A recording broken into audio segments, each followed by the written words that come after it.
A lot of times you'll see people in situations where they're being bullied, they're being attacked, and instead of responding to the people that's attacking them, they look for someone that they perceive as weaker to pick on.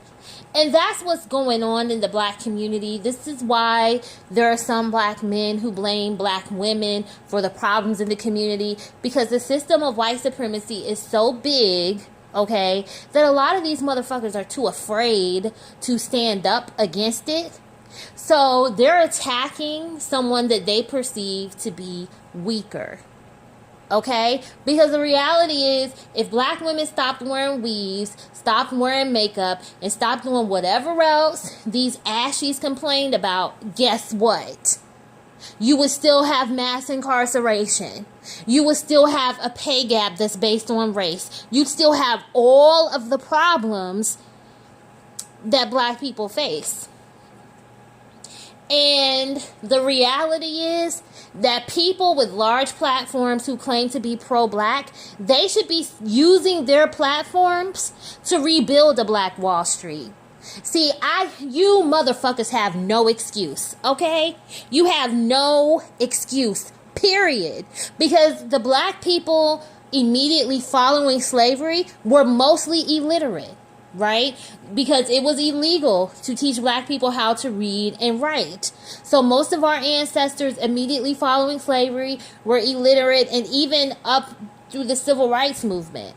Because in a lot of black communities, particularly those in the South, you had elementary schools, but in some of those communities there was nothing in place to educate black children after about the 5th or 6th grade.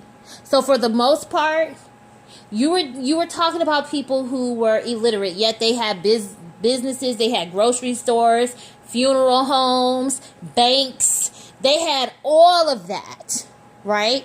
And after Black Wall Street, a lot of the Black Wall Streets were destroyed in the South. Guess what a lot of those communities did? They rebuilt, okay? But now today, you have black people who have more education than our ancestors. Now, I know in some communities, the dropout rate for young black men in high school is, I believe, up to 50% in some areas. But guess what? A black person with a 10th grade education today has more education than our ancestors immediately following slavery. Okay? And you have more black people who have technical training or, college education. So to me, we have more tools and more skills than our ancestors. So saying, something that happened 100 years ago is the reason that we're not building today is bullshit. You just don't want to do it, right? You don't want to do it. You want to integrate with white society. That's fine.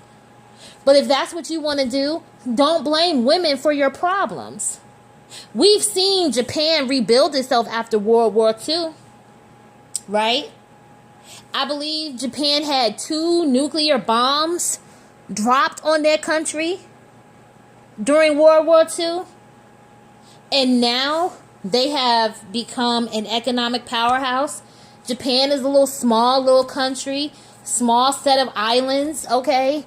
And they have rebuilt themselves. With all of this money people say is flowing in the black community, and, as much money that we spend on certain industries, right? Why haven't you rebuilt? Why are so many of our communities in the gutter?